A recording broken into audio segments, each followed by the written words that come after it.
Yo, what's up? Welcome to KindaFunny Games Daily for Tuesday, July 12th, 2022. I'm one of your hosts, Blessing Adeoye Jr. Joining me is the force that is Gary Whitta. Good morning, Blessing. How are you, sir?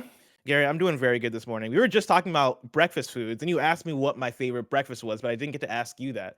What is your favorite go-to breakfast? I mean, I'm English, so for me, it would be what we call the classic full English breakfast, which is similar to what you think of as like an American breakfast, bacon, sausage, eggs, that kind of stuff, but but proper sausage and proper bacon, not the little What is wizened proper stringy bacon things like? that you get here that you call sausage and bacon, but like big giant sausages and thick, rich bacon. I say, when you say proper bacon, do you just mean ham? Is it just ham? No, like what kind of European bacon looks like, which is like bacon that looks like it hasn't been put through some kind of dehydrating shrinking machine, like just like actual bacon.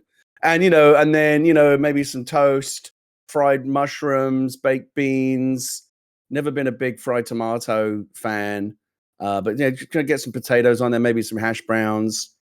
But basically, kind of sausage, bacon, and egg are kind of the bacon three crispy? cornerstones. What's that? I've never had like European bacon. Is it crispy when it's finished, or is it? I mean, it depends. If you want to cook it crispy, you can, but it's not crispy like default like American bacon is. I've tried when I first came out to America and I tried American bacon, and it just I like bit off a piece and it just kind of like snapped off. I'm like, what the hell is this? Like, bacon's supposed to be chewy, supposed to have a little bit of texture to it. I mean, it depends on how you like your bacon. Some people do like it burnt to a crisp. I just do not my style. I like it crispy on the outside, a bit more floppy toward the inside. Mm-hmm. Like, I feel like that is like the perfect bacon. I need a little bit of both.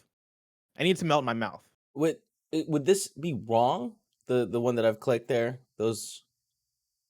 What did you put up a picture of something? Oh yes, I'm sharing it in the shared screen. Oh yeah. This looks like kinda. Yeah. Wait, you're saying this is your bacon? Well, I mean, like this image that I'm looking at is not great. Oh, like what did you Google? Try Googling English bacon. I Googled European. Oh, I mean, Google full English breakfast. I do need. I need to see pictures of. And this, and I'll point you towards one. Gary, I've always wanted to ask you this, and I might have because I have a tendency. Okay, okay, that first one there. Okay, so that's not That's not bad. Now you've got some black. You've got some black pudding there. You've got baked beans. You've got some good thick bacon, substantial bacon. You've got fried tomatoes. You've got some fried mushrooms. The only thing missing, you've got toast. What's that on the bottom? I would do fried bread. What's that? What's that on the bottom left? Bless, it's very bottom good. Left, that's black pudding. Yeah, it's very good. It's better not to know much about it. Okay. I'm gonna trust you guys there. I'm gonna just trust you guys.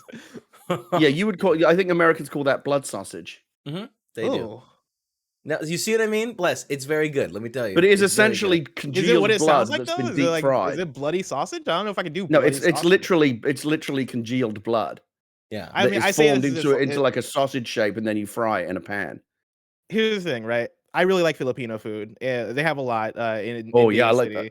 I love to go to Jollibee whenever I can. God, we gotta talk about Jollibee, but before we do, right? Like, there's a dish at one of the local spots I go to. I think it's called. Oh man, the Filipinos are gonna hate me. I think it's called like dingwan, something along those lines. It's very bloody. Is what I'll say. Okay, it's like it's black.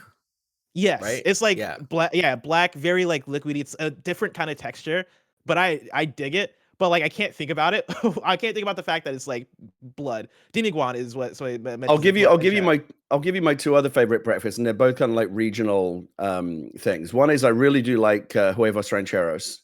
A good plate of huevos rancheros is very, very good for breakfast. And when I went to Hawaii on vacation, I went to Hawaii for the first time ever a few years ago.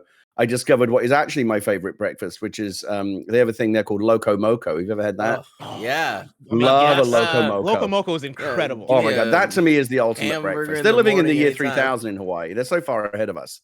Gary, what would you say is your favorite cuisine? Like, you had probably Indian food. I love Indian food. Yeah. That's such a tough one for me. What would you say? I can name like 5 countries off the top of my head, and I don't even know which I would put at top. Because like, Filipino food is up there. Nigerian food, of course, because I'm Nigerian, and like jollof rice is the best kind of rice you can ever get. I do like Hawaiian. I do like Hawaiian cuisine. I had Hawaiian barbecue for lunch yesterday. It is good. It's really good. I love their unapologetic embrace of spam. Like, they just like it's all about spam. It's everywhere. I love it. Yeah. Japanese is probably out there. Japanese food's very good. Yeah.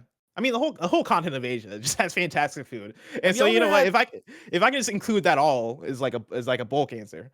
Have you guys had traditional Japanese breakfast? What does that entail? I mean, what I got was like Isn't it like a soft-boiled- bento kind of thing when you get kind Japanese of, breakfast? but it's got like often it'll have like fish, some pickled vegetables that I didn't recognize, a little bit of rice. It's kind of like a mixed bag of stuff.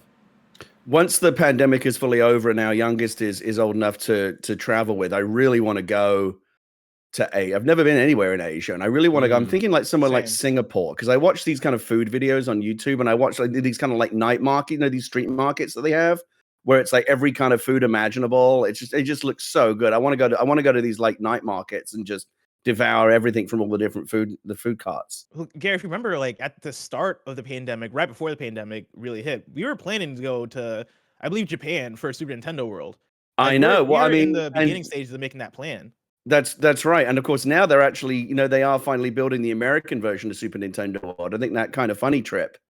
I mean, it's inevitable, right? It's only a matter of time, surely. Oh yeah. I mean, it's content, right? Like I feel like we have to it review pays for itself. Super Nintendo World. The kind of funny gang goes to Super Nintendo World. That'll be your biggest video ever. Oh my god, 100%.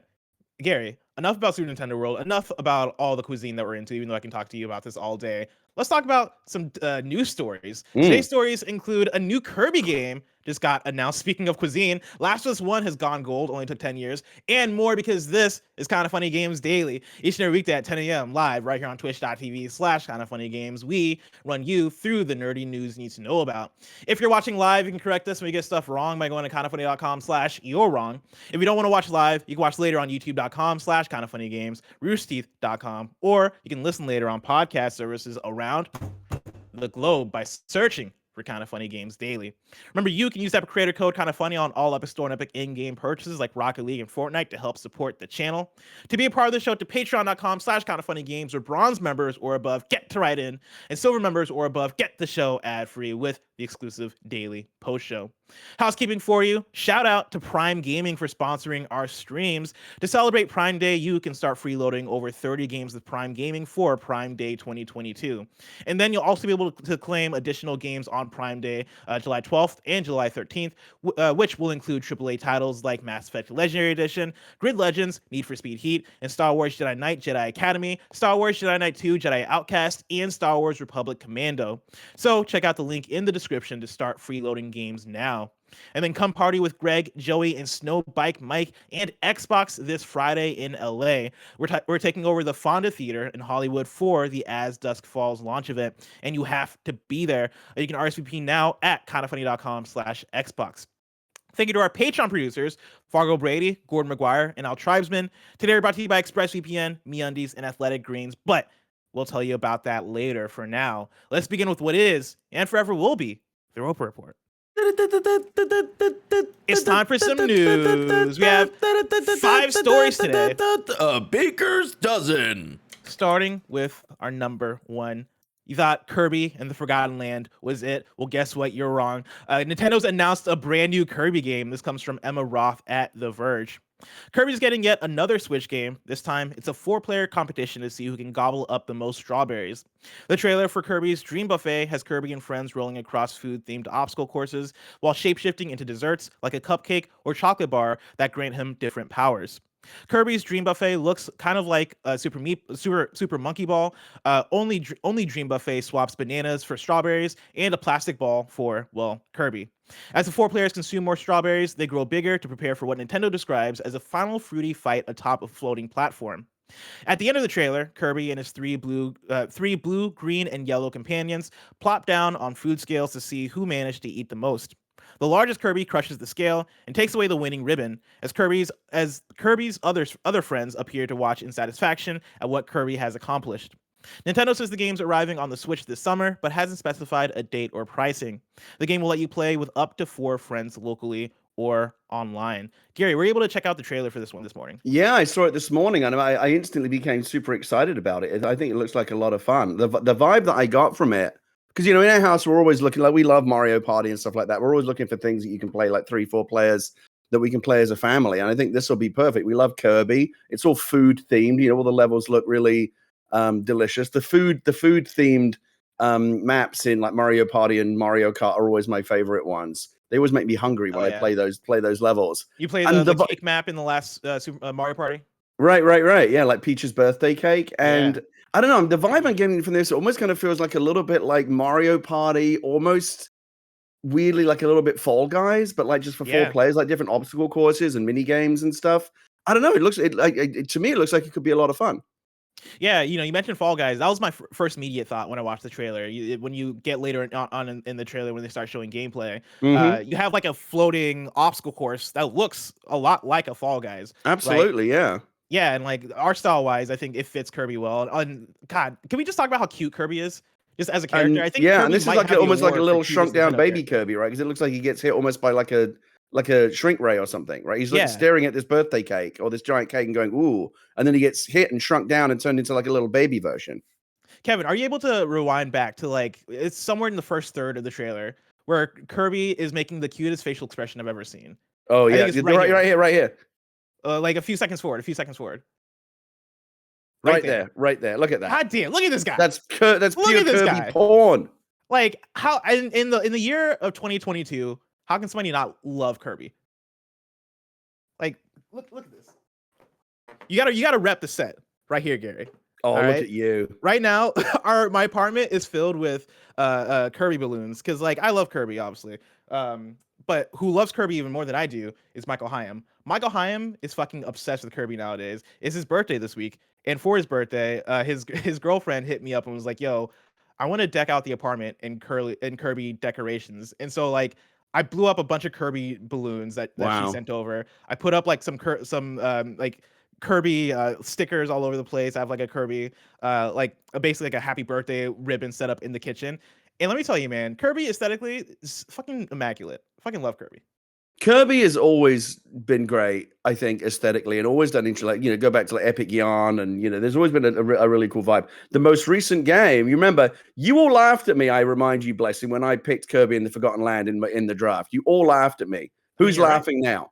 You're 100% right, and that's what I'm saying. 2022 is the year of Kirby, because I would never have imagined a Kirby release being up there for game of the year status in terms of I think you know, look, Elden Ring's going to clean up, and maybe Ragnarok as well, but Elden Ring right now I think is nailed on for game of the year.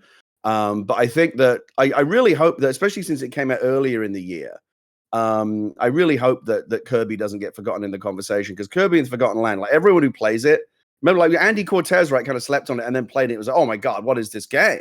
Like he was like blown away by it. So I think anyone who's played it knows it's something special. Kirby games, I think, often get slept on because Kirby's not considered like a tier 1, you know, Nintendo character like Mario and the Zelda games.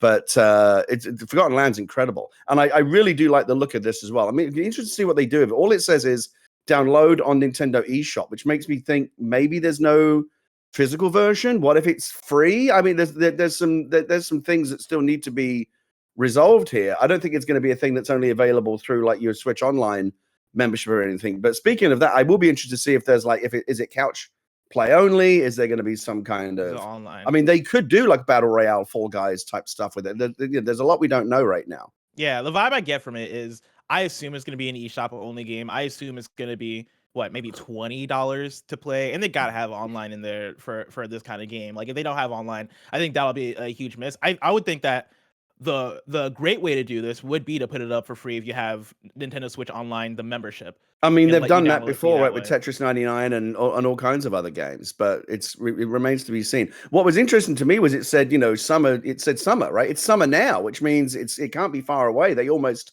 kind of shadow dropped this, right? It kind of came out of nowhere. Yeah, and they've done this before with like the weird Kirby offshoot games. Like I remember there was like a Kirby fighting game. I think it might have been called Kirby Fighters or something along those lines, where they just announced it out of nowhere, and they were basically like, and it's out now, or it's out this fall. I can't remember what they said, but it was a very imminent release. It seems like for them, Kirby is very much a test bed for, hey, we got a cute little idea that we want to see through. Let's put this thing out, see how it hits, and then maybe if it hits, they either spin it into a bigger thing or use the idea for another game, or maybe they just leave it and they go, hey, this is just us getting our creativity out. I like the fact that they're able to do that with IPs like Kirby, and even like with other things they do in different ranges. With Pokemon, you had like Pokken and other weird. You have a lot of weird iterations of Right. Pokemon, right? And I know a lot of that is Pokemon Company, but then even with Mario, you have so many different iterations when you're talking about Mario Kart, Mario Party, Mario Maker, right? Like you have a lot that you do with that. Kirby, it seems like they kind of want to get that going, but they do it on a lot smaller scale, because Kirby is, like you mentioned,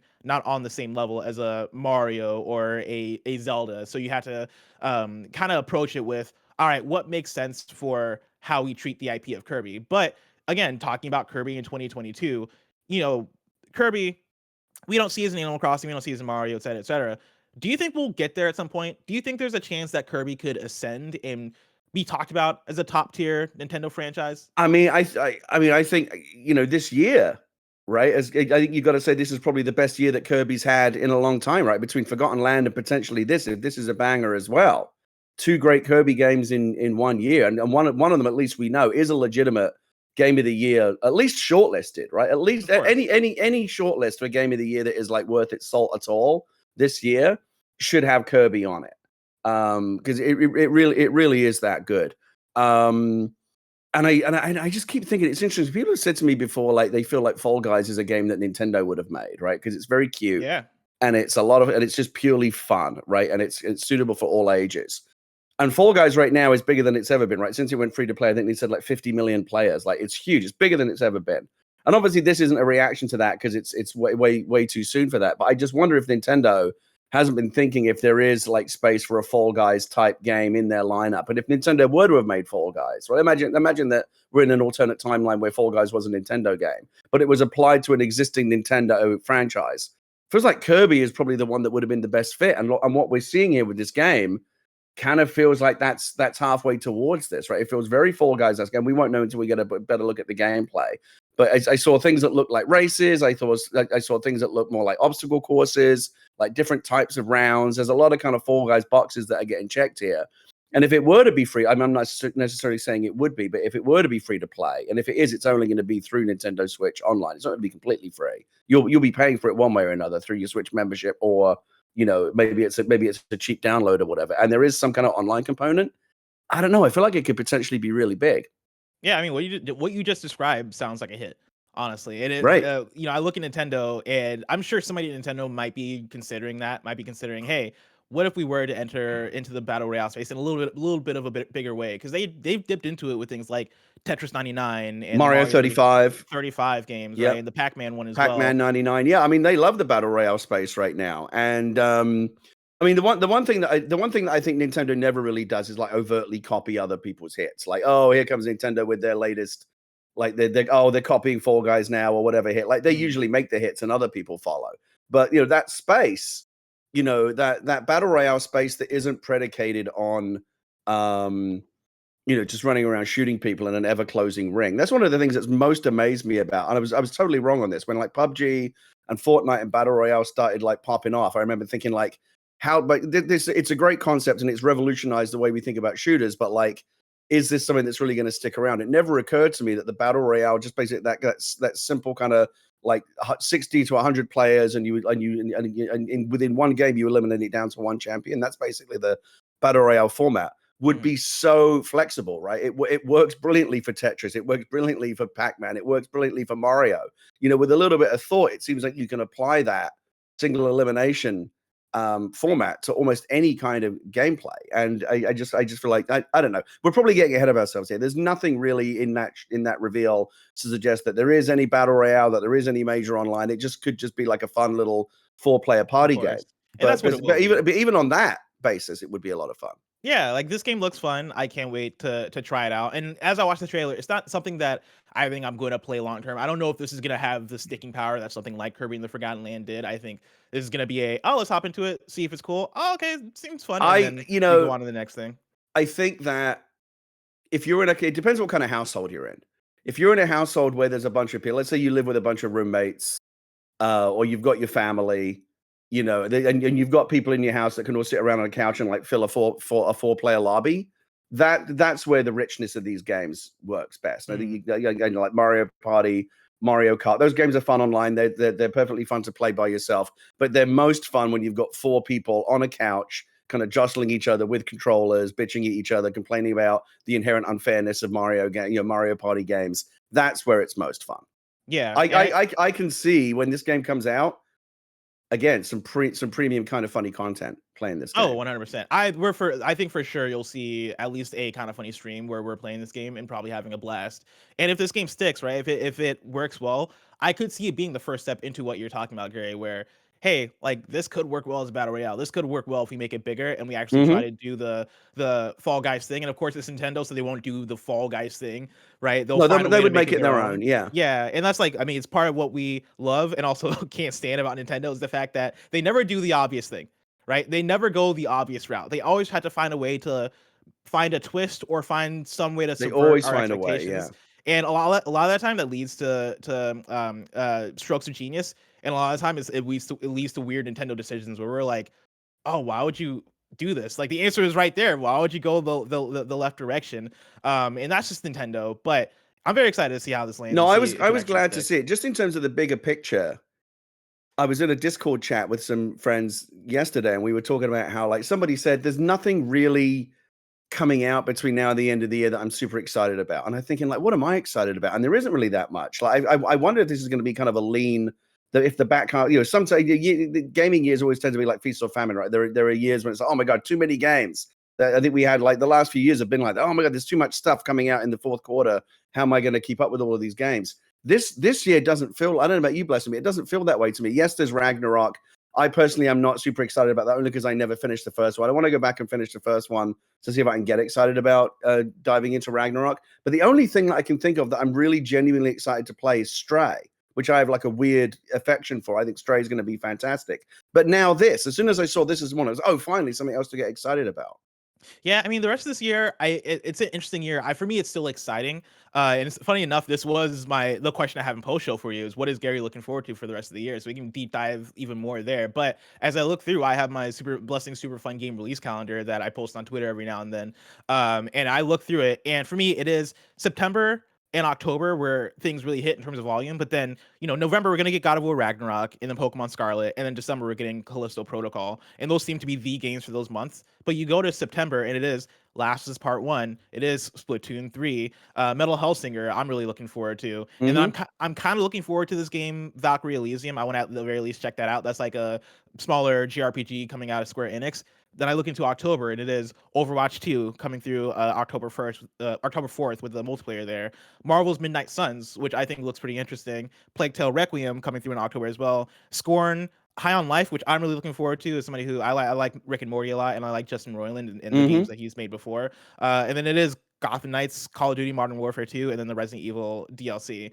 And so now, bear in mind, like juggernauts, but it is like things that are speaking to different people in different ways. Now, I was going to say, bear in mind, you mentioned hardly any indie games there at all, but there's great indies coming up as well. I'm actually thinking this year, given that there is like, again, it's just me personally, right? I'm not super excited about the next Modern Warfare. There are other games coming up that I think a lot of people will be really excited about. Like a ton of people obviously are excited about Ragnarok. It's just because I never really finished the first one, I don't feel invested enough to really, oh my God, day one. I mean, I might get there by November if I go back and finish the first game. But I kind of feel like for me personally, this year, it's going to be indies that get me through. Like if there's a lean period, it's going to be either going back into the backlog and playing a bunch of like bangers that I never got to, and it's still sitting there shaming me, or indies, because I feel like this is actually going to be a really good year for indies. Well, I mean, that's where I get into August. I think August is a very exciting time for that, and a bit of like late this month too, because you know, you mentioned Stray, right? Stray is coming out on the 19th, and that's going to be, I think, a strong indie.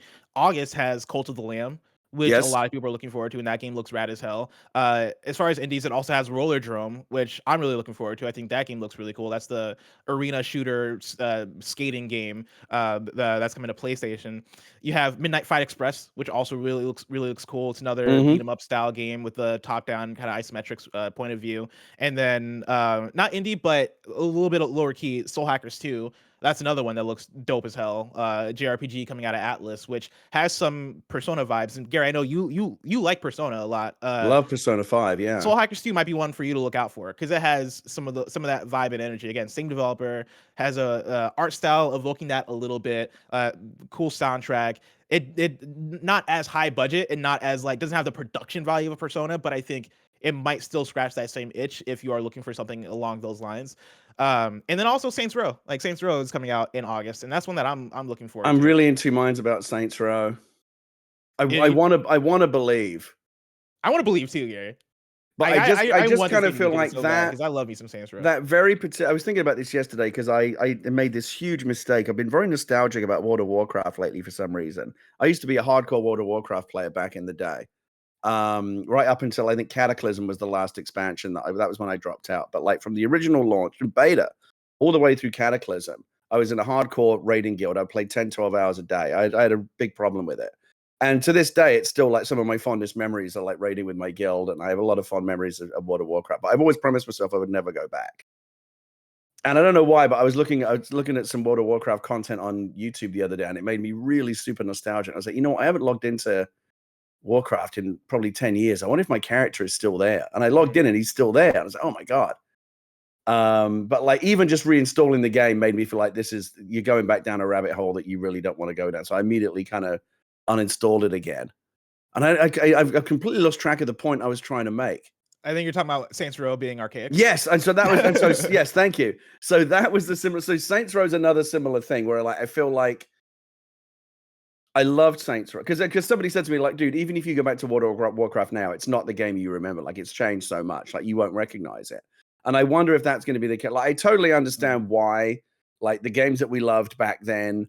The original Saints Row, particularly 3 and 4, it would be hard to make Saints Row 5 in exactly the same kind of tone and comedic style that they did 3 and 4 because, we've moved on and I think a lot of things would be considered cringy and inappropriate now. That we don't laugh at the same things that we laughed at even, 10, 15 years ago. So, Saints Row has to move with the times and I get that. But I just kind of feel like it can't possibly match the nostalgia and the memories and the fondness I have for Saints Row 3 and 4, which are among the most fun gameplay experiences I've ever, in particular 3 and 4 and all the DLC, just so much fun. And that first trailer they put out really did kind of feel like, I don't know, like Saints Row, but like when your parents first showed up on Facebook and it's like, oh, it's over. Like that's kind of what it feels like for Saints Row now. You feel like they're trying to step into an era that they don't belong in. It feels a little bit, how do you do, fellow kids? And again, it's hard to say until we actually play it.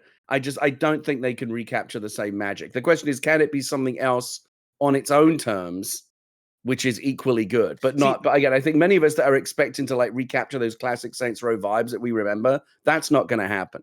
That's why I'm excited to see how it lands, because they're rebooting it. It is not the same characters, not the same story. There's no Johnny Gat, no Johnny Gat, which I know for a lot of people is like, but that is Saints Row. Those characters. Exactly. That's what I'm saying. I think for a lot of people, they're not going to be able to connect with this new one. Yeah, but I am excited to see if them rebooting it allows them to reinvent that tone and figure out how to be funny and how to be goofy, crazy Saints Row in 2022, and then also if they're able to recapture that gameplay because. I am looking forward to the gameplay experience even more than the rest of it, more than anything, because we don't get as many open world, debauchery, chaotic, open world city, third person action games anymore, right? Like the days of the GTA clones have kind of gone. We of course still have GTA 5 because GTA Online is still trucking, but even the last big GTA game release was in 2013, and the next one isn't even announced. Right. And when you look at the list of open world games, right, again, so few of them are that type of GTA clone open world. And if Saints Row is able to bring that back and make it hey, we're just here for the fun, right? We know what you like in terms of the, what was it called? Something fraud. When you're like trying to cause as much chaos as possible on the streets, right? Yeah, like the different modes. You know what I'm talking about if you play Saints Row. We're trying to bring that back. We're trying to bring in like the crazy vehicles. We're trying to bring in like cool systems driven gameplay where it is you in a car, you like evacuate from your car or like you bounce out of your car into a parachute type deal and you're just exploring a city at your own pace. Oh my God, you remember it's funny, so many people remember, like you talk about like what are the gaming moments you remember, right? And people talk about like crossing into Mexico for the first time in Red Dead Redemption. We've all got those like famous moments. Jumping out of that helicopter with Oh my Kanye God. playing in the background Power by is, to Kanye me, is one West. of the all-time bangers. It And was if they're so able to get good. those moments, I think it could reclaim that banger status that it had. It is going to be difficult for it. And also, somebody in chat mentioned insurance fraud. That is what I was looking for. Oh, in my That's head, it, insurance fraud. Yeah, that was how much damage can you cause? Yeah. yeah, like I fucking love that shit. And if they're able to bring that shit back for this one, I think there could be something there. But Listen, I'm going to be keeping a close eye on it, and I will play it day one because I want to believe. I just feel like the people. Here's the weird thing. I feel like people that have the closest association and the most memory and the most nostalgia of Saints Row are going to be the hardest market for this game. I think people come into 100%. it fresh and will just look at it on its own terms. If it's a good game on its own terms, I think people will really go for it. But even if it is a good game on its own terms, I think a lot of people that are looking to recapture that Saints Row vibe from back in the day, that's going to be very, very hard. Well, Gary, speaking of games we're looking forward to this fall, story number 2, The Last of Us Part 1 has gone gold. This comes directly from Naughty Dog on Twitter. They tweeted out this morning, or yesterday actually.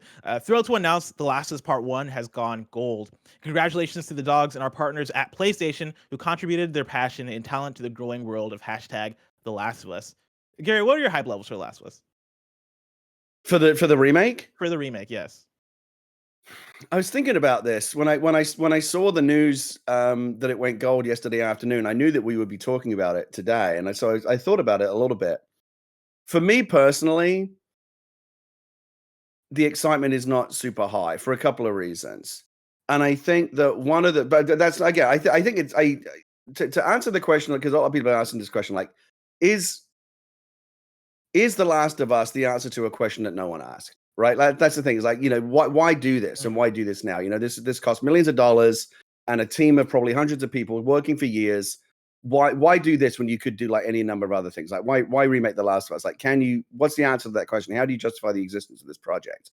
And I think that I think that for the most part, yeah, absolutely. Why not? There's a couple of reasons. I think the TV show coming out is gonna bring a lot of people into this world. They're gonna be excited about, hopefully, because we hope it will be. Oh, that show was really cool. Oh, it's based on a game. Maybe I should go check that out. Well, now the game that you can go check out is going to be like, the fully up to date version, and you'll be able to like really get into it, and it won't feel dated. Like, again, even with the PS4 remaster, compared to if Last of Us 2 is now what we're comparing it to, it still looks dated.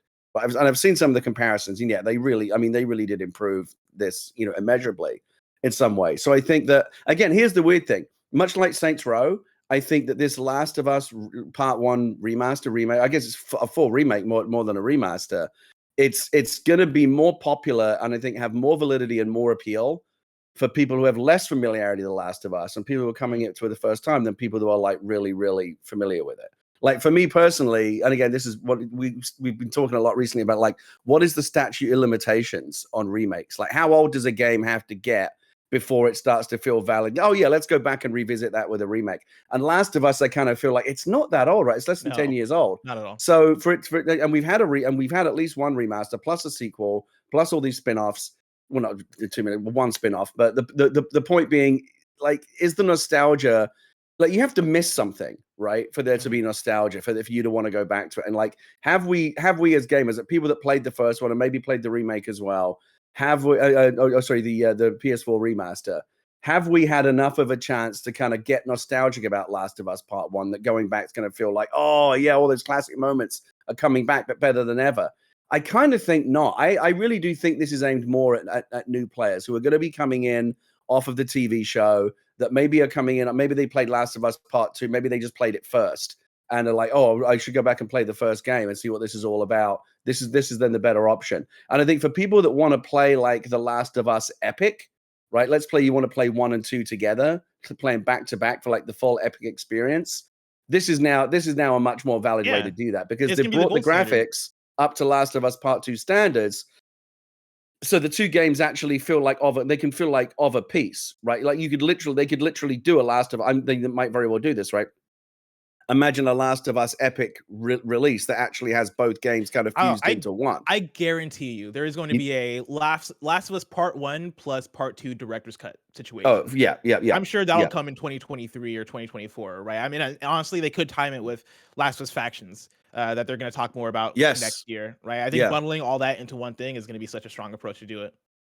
So I think for people that are coming to this for the first time, and again off the back of the TV show, I think there will be a lot of, and again, just they're going to hype this thing to hell. You know, people are aware. Oh, The Last of Us. Yeah, I heard that was a great game, but I never played it. Oh, there's like a version now that's like all up to date. Sure, I'll give that a try. So I think it's like, yes. Does it answer the question of justifying its own existence? I think absolutely yes. I just think more for new players than for people that played the original one, because again, it's not that old. Yeah, you know, ask like to answer the question of, you know, am I excited for it, right? Like I'm less excited for it and more looking forward to it. I'm gonna play it and I'm gonna have a great time with it. And you know, I'm glad they're doing it. I would have preferred they remake something else. You know, I don't think Last of Us is a game that necessarily needs a remake. We've talked about this for like the last year. But the fact of the matter is, you know, if you're taking the first Last of Us and making it look on par with Last of Us Part 2, and you're implementing the power of the SSD, the ray tracing that's available, all that stuff that we have through the PS5. Yeah, no, that's going to be a great remake, right? That's going to be a great remodel of the game. But my anticipation for this is like the same of it's the same as my anticipation for if my landlord came to me and was like, "Hey, we're going to repaint the walls on Tuesday." I'd be like, "All right, cool." Like my apartment's going to look better, but it's not life-changing to me, right? Like, okay, cool, I'm down for it. Unless my walls look ugly as hell, then maybe I'd be excited for it. But like, this is kind of just business as usual, right? Them looking toward the future, understanding that Yeah. Last of Us is I an mean, IP look, that they should have iterations of and probably want to continue to update. And then also the TV show bringing in a whole new audience to the IP. Yeah, let's remake the first game that way for the people that watch the TV show on this big platform that might see it for the first time and want to get involved with the thing that inspired it. Cool, we have this easy access to Last of Us Part 1 to play it in a way that feels modern and new. I mean, listen, Last of Us is clearly one of Sony's like highest tier crown jewels, right? It's, there's Uncharted, there's God of War, there's Last of Us, there's Spider-Man. Like it's one of their like S tier franchises. So they will always, try to, squeeze as much money out of it as they can, and also kind of feel like they're doing right by it. And so I think, again, I think this remake makes a lot of sense. We haven't even touched on, again, I think it'll be really interesting when it comes out, because they've talked a lot about also updating the mechanics, right? Like some of the gameplay. This is something that actually oftentimes gameplay mechanics age even worse than graphics, right? Because we learn so much about what works and what doesn't. And again, I haven't gone back and played the original one, but people have told me, and I've read that if you play Last of Us Part 2 and get used to kind of the way it handles kind of gunplay and combat and traversal and stuff, and then go back and play Part 1, you're like, oh yeah, this feels way more primitive. Like they clearly learned a lot between 1 and 2. If they are also bringing those mechanics up to Last of Us Part 2 levels and kind of retroactively applying everything that they've learned, again, I have no problem with it. So I know some people have been, oh, why do this? Like I think there's plenty of reasons to do it. It's just, I think that people that played the first game to death might weirdly be the people that are least likely to want to go back and do it all again. Gary, I want to hop into story number 3, but before we do, I want to let people out there know about patreon.com/KindaFunnyGames, where you can go and get the show ad-free. And speaking of ads, let us tell you about our sponsors. This episode is brought to you by MeUndies. Are people still trying to make plans with you this summer? As if you aren't booked and busy already. But thankfully, MeUndies wants to help make this summer the most comfortable one you will never forget. Because when you're living your best life, the last thing you want to worry about is butt sweat. And I know that from experience. But you know what? MeUndies has always been there to help me. I'm always wearing my MeUndies shirts, my lounge pants, my lounge shorts, my undies themselves, the socks. I'm a MeUndies fanboy. Wouldn't have it any other way. I just absolutely love the soft micro-modal fabric. Find your ultimate summer comfort in sizes extra small all the way up to 4XL. MeUndies has a great offer for all of you out there. For any first-time purchasers, you can get 15% off. For a limited time, if you sign up for the free to join MeUndies membership, you get 25% off your first membership item. To get 50% off your order, 25% off your first membership item, and 100% satisfaction guarantee, go to MeUndies.com/KindaFunny. That's MeUndies.com/KindaFunny. Shout out to ExpressVPN for sponsoring this episode. When you use the bathroom, you always close the door behind you, right?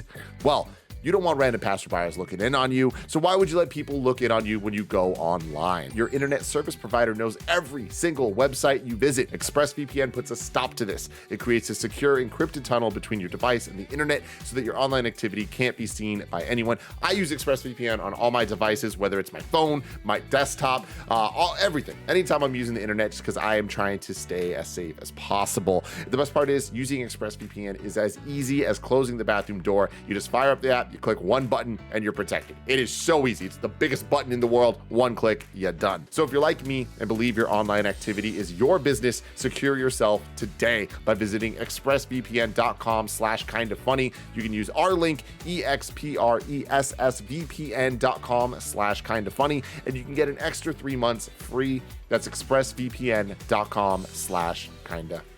Shout out to Athletic Greens for sponsoring this episode. I started taking AG1 because I'm not a big pill guy. I don't want to spend a lot of time on extra things, but I wanted to make sure that I was taking care of my health. Now, I've been using it the last couple months and I love it. It doesn't taste like it's super healthy. It has a fun tropical taste that I actually look forward to in the morning. With one delicious scoop of AG1, you're absorbing 75 high-quality vitamins, minerals, whole food source superfoods, probiotics, and adaptogens to help you start your day right. This special blend of ingredients supports your gut health, your nervous system, your immune system, your energy, recovery, focused, and aging. Right now, it's time to reclaim your health and arm your immune system with convenient daily nutrition. It's just one scoop in a cup of water every day. To make it easy, Athletic Greens is going to give you a free 1-year supply of immune-supporting vitamin D and 5 free travel packs with your first purchase. All you have to do is visit athleticgreens.com/kindafunny. Again, that is athleticgreens.com/kindafunny to take ownership over your health and pick up the ultimate daily nutritional insurance. athleticgreens.com/kindafunny.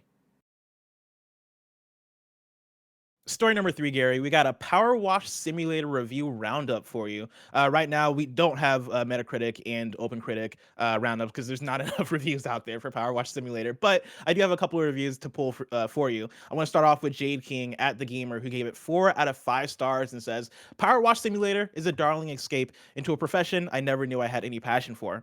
I'm not saying I'm about to quit riding and start going to town on my nan's filthy patio, but there's something about living a distant occupation through the medium of video games that pulls you in and refuses to let go.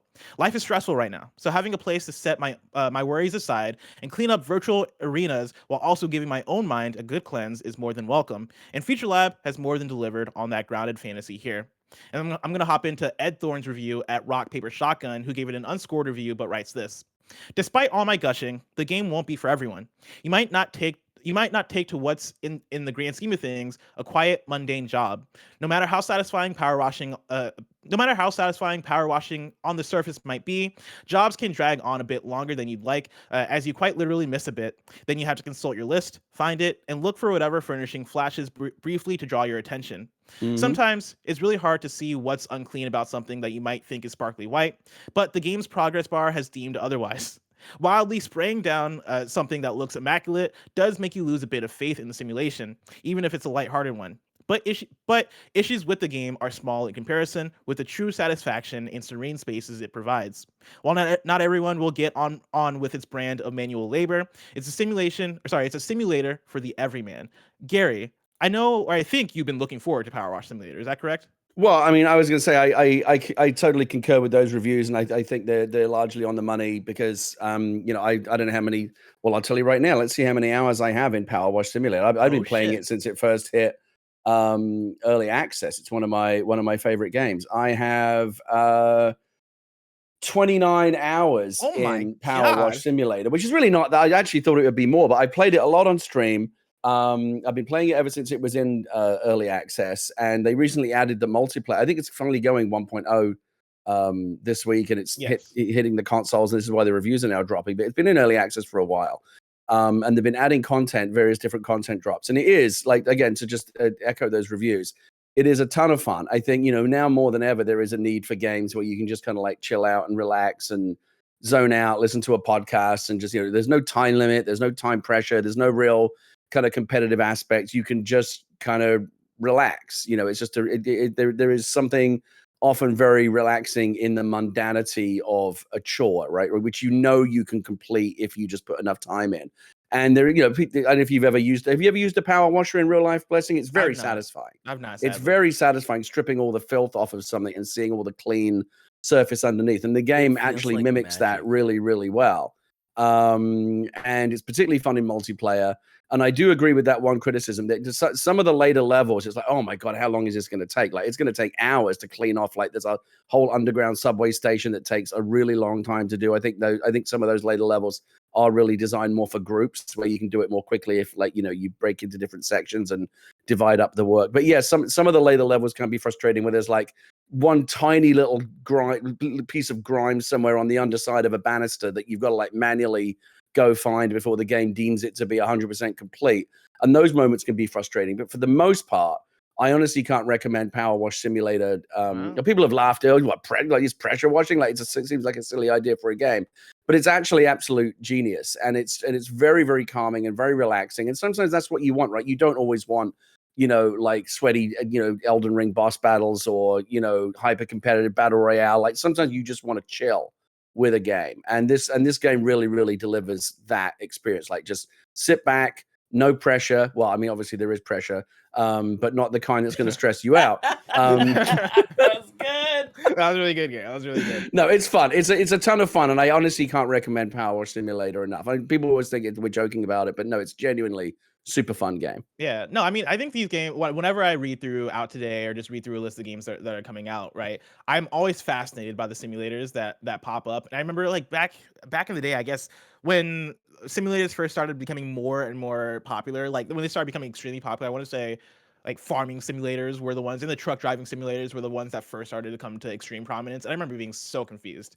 I was like, who's out here just wanting to realistically farm? Who's out here wanting to just drive a truck? And then as time passed, No, there's a massive market for it. Yeah, that's what I learned, is that like, no, the answer is a lot of people. Like a lot of people want to just do a lot of mundane tasks, because I think so much of it is just rooted in escapism and doing something that you usually wouldn't do. Like I would never drive a truck. What if I want to drive a truck? No, I'm telling you, and even like, people that you think of as like hardcore gamers that wouldn't usually touch a game like this, like really enjoy it. I remember Wario64 tweeted something about Power Wash Simulator being on a Steam sale recently, and he mentioned that it was compatible with the Steam Deck, and there was something about the tone of his email that I thought maybe he was like kind of like making us like a sly dig at Power Wash Simulator. I was like, and I replied to him and said, I hope you're not like poking fun at Power Wash Simulator, because that game's actually fucking legit. And he tweeted back, no, I'm really into it. And he showed me a picture of like his Steam page where he had like 50 hours in. I'm telling you, people love Power Wash Simulator. What is It's a ton of fun. You've played like lawn mowing simulators, and you played quite a few other sims, correct? I played the lawn mowing one, didn't quite do it for me, but House Flipper is another one, where you can just kind of just chill, and it's fun just to decorate and hang wallpaper and put trash into bags. There is just something very, especially if you have a certain kind of OCD personality like me. Like I don't like clutter. Like I have, like my desk has to be like nice and neat and squared away, and I don't like clutter on my desktop. I like things to be kind of orderly and neat and tidy. So any kind of game that lets you go in and like clean the dirt off of something, or like pick up trash. Like I know, again, it sounds ridiculous, right? Like who knew that in 2022 we'd be excited about games where you pick up trash? But it scratches an itch that a lot of us have, where we want order, we want to clean things, we want to feel like we want a sense of accomplishment, and these games deliver that. There's a particular kind of endorphin hit that these games give you that other games don't. Would you say Power Wash is high on that hierarchy then of the simulators that you've enjoyed? Absolutely, yeah. To me, it's the grandmaster of those games. Wow, hell yeah. Story number 4. Square Enix says Final Fantasy VII Rebirth is PS5 exclusive because of the SSD speed. This is Tom Ivan at Video Games Chronicle.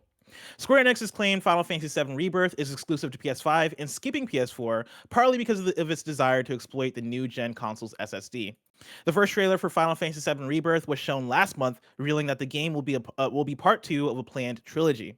Unlike its predecessor, Final Fantasy VII Remake, which was released for PS4 in 2020 before making its way to PS5 and PC the following year, the second part of the story won't be available for Sony's last-gen console at all.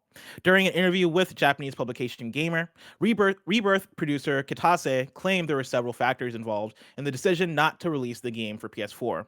Quote, "It's exclusive to PS5 because of the graphical quality, of course, as well as SSD access speed," he said. Quote, "Since the adventure unfolds in a vast world after the escape from Midgar, loading stress is an extreme bottleneck. We felt we needed the specifications of PS5 to overcome that and travel the world comfortably," end quote. Xbox Series X and S also use SSD storage, but Final Fantasy VII Remake is yet to release for Microsoft's console, likely due to an exclusivity deal. Kitase also claimed that the game was, quote, proceeding at an astonishingly fast pace for such a large-scale HD title, end quote. He added, quote, making the middle part of a trilogy has its own challenges, but there are plenty of classic second installments in the world of film that are defined by stunning story twists and deeper explorations of their characters. Often, these second installments become a favorite amongst the fans, end quote. Gary, you're a Final Fantasy VII person? You know, I've never been a Final Fantasy person, but that remake did really interest me, and I keep meaning to. I say this about You're too not many gotten around games. to it yet. No, I was waiting for that PS5. What was it, like Intergrade or whatever they call it? Intergrade, the PS5 little glow up that they gave it, and it's been sitting on my drive on my PlayStation 5 for a while now. And I think what it is like, again, I'll play my way through so many like little games, like something I can knock out in like a few hours. But anything that's like, oh, you know, the epic, you know, 60-hour experience, I just think, oh man, like it just feels like such a big commitment, and they keep putting me off. I do want to do it though, because I feel like I'm just so familiar with, like, I've seen so much of that game, and I'm like, even though I've never played the game, like I know who Tifa is, I know who Aerith is, I know who Cloud is, I know all these characters. I see them everywhere all the time, but I've never actually seen them like in context playing the game. So I feel like I just need to knuckle down and do it. But I mean, it looks beautiful, especially on PS5. I do want to get to it. Maybe it'll be the next thing I play. I'm right at the point now where like the door is opening for like what's going to be the next game that I really get my teeth into. Maybe it's that. It's wild how you mentioned, right? You know who Tifa is, you know who Aerith is, you know, like a lot of the bits of Final Fantasy seven, and I was always the same way growing up. I could tell you about the spoilers that happened in Final Fantasy VII. I could sing the tune of Sephiroth's theme, right? Like Final Fantasy VII is one of those. It's on that echelon of pieces of media that transcend. Even if you've not played this thing, you know the story of it. You know, it's kind of like Star Wars or Lord of the Rings, right? Like that level of. I don't know what this is, but I know the big spoiler. You know, it's crazy. It's crazy how like widespread, I guess, Final Fantasy VII is in that essence. I mean, it's the kind of most famous of all the within Final Fantasy games, wouldn't you say? Oh, 100%. Yeah, I mean that's why it's spun off into its own franchise practically, and we're getting a Final Fantasy VII release a year at this point. Well, right? I mean that's the other thing that puts me off a little bit. Is it not only like how long do you think it? So the new Final Fantasy VII that came out a while ago and got that PS5 upgrade. Mm-hmm. How long do you think it takes to play through that entire story campaign? I mean, if you're including the DLC, probably like 40 to 45 hours. Just that's a good. Yeah, that's probably at least a couple of weeks of gaming, maybe more, given like how many hours of gaming I can spend in a given week or an evening or whatever. And then it's not even the entire game, right? Like it's just the first chunk of the original Final Fantasy VII, right? Do we know yet like how many of these remakes 3. It's going to take it's 3, right, to do the entire game? It's a trilogy, and there are spin-offs. Like Crisis Core is coming out this winter, quote unquote, and that's going to be that's part of the Final Fantasy VII story, but it's not part of the main trilogy. So Rogue One is the Star Wars. All right, so answer this question for me without hopefully giving me any spoilers. Mm-hmm. Given that Final Fantasy VII Remake isn't the entire game from back in the day, but just that first chunk of it, like the first act or whatever, when I play through it and get to the end and I've devoted 45, 50 hours into it, am I going to feel like I had a complete meal? Like, is it going to feel like there's some resolution, or is it going to be like, oh God, now I got to wait for the next chapter to see what happens next? Resolution is a whole nother thing, but yes, it 100% is a full game. It has an ending. In fact, I would say that the ending is satisfying and gets you excited for the next one. Like they're turning one Final Fantasy game from the 90s into this big trilogy, and I would almost say that Final Fantasy VII, the original, is more like an adaptation, right? Like this feels as if they're taking that and turning it into a whole bigger thing with more details, more exploration, expanded characters, all this stuff. Final Fantasy VII Remake for sure feels like a full game. You're not going to feel cheated out of your $60 or $70. I think I finally got to bite the bullet and do it. It feels like it's too big. Again, Final Fantasy in general, but also particularly this one, just feels it's too big a chunk of like gaming culture for me to have like no real perspective on it at all. Because I've never really played a Final Fantasy game. It's just something that completely missed me. But it's like I felt the same way. I never played a Yakuza game for the longest time, but then I played one. I was like, oh my God, like where have these games been all my life? I think you like Final Fantasy VII. You know, I think the characters in Final Fantasy VII Remake especially are so well explored and so well expressed. I think the performances are so I mean, the good. graphics are incredible, right? In The this new graphics are version. incredible. There's always one scene that I replay in my mind from that game where like things are going to shit, and there's no spoilers. And there's one character named Barrett, right? Not Barrett Courtney, but Barrett from Final Fantasy VII, who like the way he emotes because he cares about somebody, and like you see it in his face, and he's like fucking like he's like I need to find this person. That shit. Oh, I replay that shit all the time in my head because for me that was one of the moments of the year. Like I connected to that so hard. And I think Final Fantasy VII has a lot of moments of like magic like that, where you're like, oh man, this is incredible. I can't believe they're taking it here emotionally with the story in the characters. Now, did you say it is coming to Xbox? No. So Final Fantasy VII Remake and Rebirth aren't coming to Xbox, at least as of now. It's not. They're not announced for Xbox. Crisis Core is, which again is the spinoff. It's kind of a weird situation. But at this moment, no, they're not coming to Xbox. And Rebirth is only going to be PS5, assumingly because the SSD and they're taking advantage of the technology of new gen consoles, which I think sounds cool. I'm very much down for. Rebirth seems like it's going to be more open because we're not past the beginning hours of Final Fantasy VII, the original, and so you're stepping into Midgar, the open world. And so them talking about how they're taking advantage of the technology to make that work for me is exciting, and I can't wait for it, and I can't wait to see how better this game looks than even Final Fantasy VII Remake. I'm very hyped for this. I mean, I was literally going back to what we were saying earlier about how, you know, the back half of the year might be a little bit quiet for me in terms of like those big AAA experiences. Like again, I'll play the indies, and but every now and again, what's like the next big, you know, thing for me to really get my teeth into. And I mentioned I may have to kind of go to the backlog. Like maybe this is the game to dust off to feel like you're having that like your kind of AAA experience. Oh yeah, dude, get to it. Definitely add it to the list. Okay. It's one the fact that you like Persona, you like Yakuza. I think Final Fantasy VII Remake is a shoe-in for you to enjoy. For now, though, let's round out the Roper Report with story number 5. Supermassive has been acquired by Nordisk Games. This is Ryan Dinsdale at IGN. Supermassive Games, the developer behind Until Dawn, the Dark Pictures Anthology, and The Quarry, has been acquired by Nordisk Games. Part of the larger Nordisk film brand, the Denmark-based entertainment company owns a handful of other game developers, including Avalanche Studios, the creator of Just Cause. As reported by GamesIndustry.biz, Nordisk Games acquired a 30.7% in Supermassive in March last year, but announced in a blog post that it now wholly owns the studio. Quote, having had such a positive experience over the past year, it wasn't a difficult decision when Nordisk Games wanted to explore increasing their investment, said Supermassive CEO Pete Samuels. Quote, we have an exciting and ambitious growth strategy for Supermassive Games, and Nordisk Games ownership only enhances that, end quote. The acquisition shouldn't negatively impact the development of Supermassive's games, with a new Dark Pictures game, The Devil in Me, the only one we know to be in development, and Nordisk also made it clear it wants the studio to continue its story-focused style of games. Gary, did you get to play The Quarry? Oh, yeah. In fact, I would say that off the back of playing The Quarry over the past couple of weeks, my wife and I, we played it on the couch. We tried out that couch co-op mode. And it's actually quite clever. You can have up to, I think, like eight people. And you basically, you know, you assign which characters you want to play, right? So like player 1 will be Abby or whatever. Player 2 will be Jacob, you know, and as the character chapters come up, like you pass the controller to the relevant person.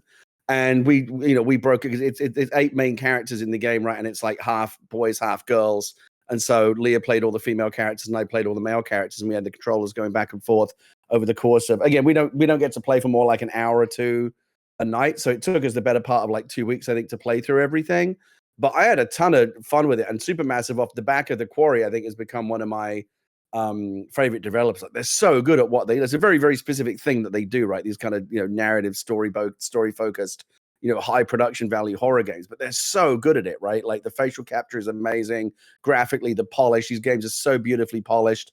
I think they're relatively well directed, well written, you know, better than most video games, at least. They really do capture that kind of classic horror movie feel. They're, you know, for the most part, fun to play. I think it's debatable, like, how much game there really is there, you know? Like, there's a lot of, you know, you can play The Quarry for a long time without ever having to really do much of anything. But you never feel like you can put the controller down, right? Because you never know when the game might suddenly say, oh, you better do something quick, you know? So you're always like kind of leaning in and engaged. I thoroughly enjoyed it. I was really, really impressed with all of the kind of production values of it across the board as a piece of kind of like interactive cinematic storytelling. Again, not very gamey, but I don't really care about that. All I really care about is like, did I have a good time playing it? And Leah and I, like Leah in particular, she was like every day, she was like, oh, we're going to play the Quarry again tonight. I really want to see what happens next. And so it totally got its teeth into us. We enjoyed it a lot. It's really made me want to now go play the Dark Pictures games that I've kind of slept onto. Hell yeah. We've got House of Ashes installed. We might Hell yeah. next, and maybe even go all the way back to I'm going to see if Leah might be interested in looking at it Until Dawn, because I still have that on PlayStation 4 somewhere in my library. We just need to reinstall it. So yeah, really, really big fan of Supermassive. Great team out of the UK. And I'm really looking forward. I'm hoping that this acquisition means that they'll go on, to be able to do even bigger and better things. Yeah, and I think that's going to be the case. The statements that both Nordisk and then also Supermassive put out seems like they have a really good understanding of what each other wants, right? Especially Supermassive as a studio continuing to make these types of games. And another thing they noted in one of the quotes was that, hey, this allows us security, right? This allows us to continue to do what we do and not have to worry about putting out a game that's a dud and then end up not being able to make games anymore because we're not making enough money. The fact that they're now owned by Nordisk, I think, puts them in that comfortable place. And yeah, like Gary, I'm right there with you, right? Supermassive, the more games they put out, the more I love them. And the Quarry, I think, really cemented that for me, where the Dark Pictures anthology really took a while to kind of get its footing in and actually start to put out good games. And for me, House of Ashes was the first one that really hit. Like, I thought Man of Medan was like very mid, and I also thought Little Hope was like, it was fine. It wasn't that great. House of Ashes, I think, is legitimately good. And then the Quarry, I think, is back to being, oh, this is the great. We're back in that great stage that I want from the developer of Until Dawn.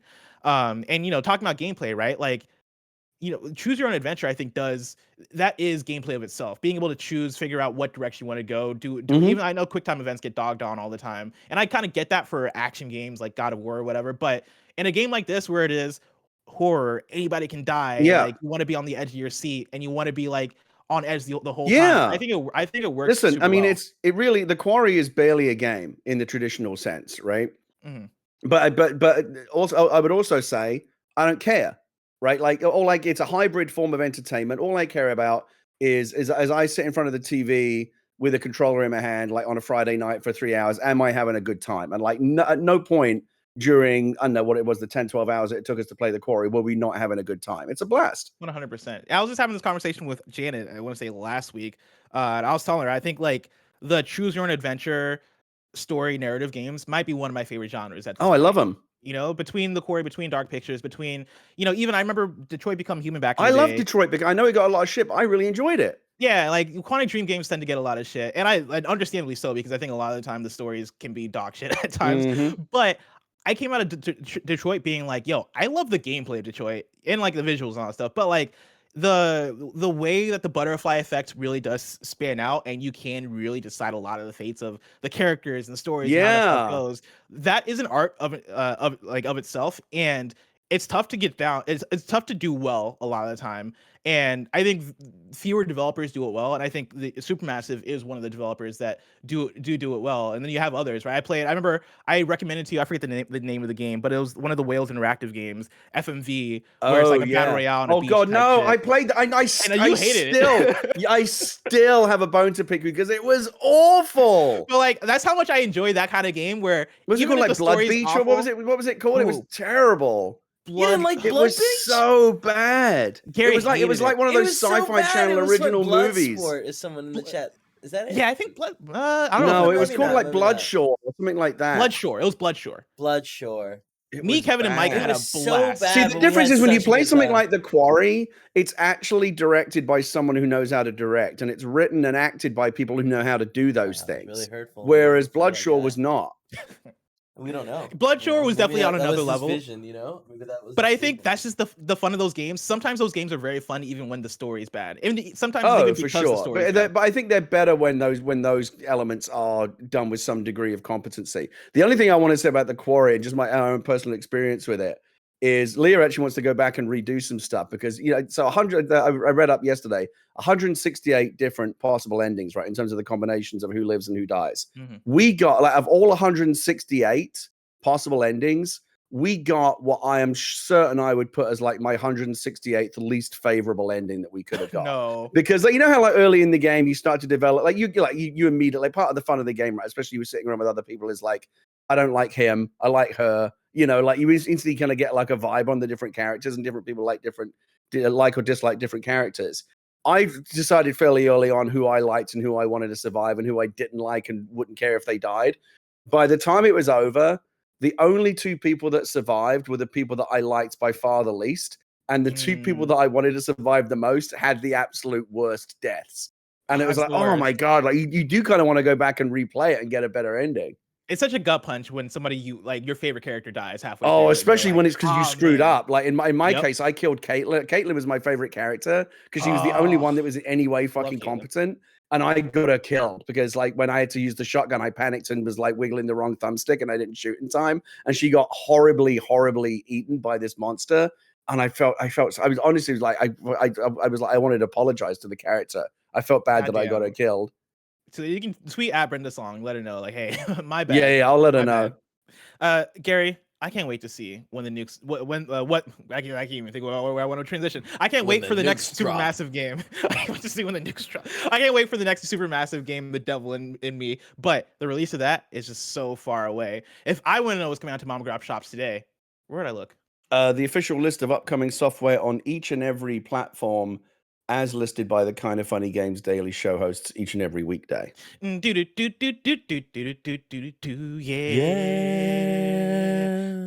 Out today, we got Garden Story for Xbox Series X and Xbox One, Time on Frog Island for PS5, Xbox Series X, PS4, Xbox One, Switch, and PC, Apex Legends Mobile Season 2 Distortion for mobile, Kroot the Mythic Wings for PS5, Xbox Series X, PS4, Xbox One, Switch, and PC.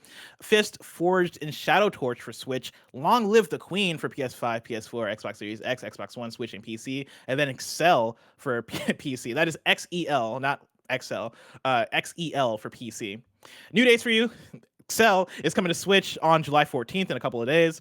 The Deal Field Chronicles is coming to PS4, PS5, Switch, Xbox Series X, Xbox One, and Steam in the US on September 22nd. And then Pusheen and Super Pusheen-a-corn skins are coming to Fall Guys this week for 800 show bucks each. So if you're a big Pusheen fan, hell yeah, get hyped for that. What is Pusheen? Pusheen is like another Hello Kitty.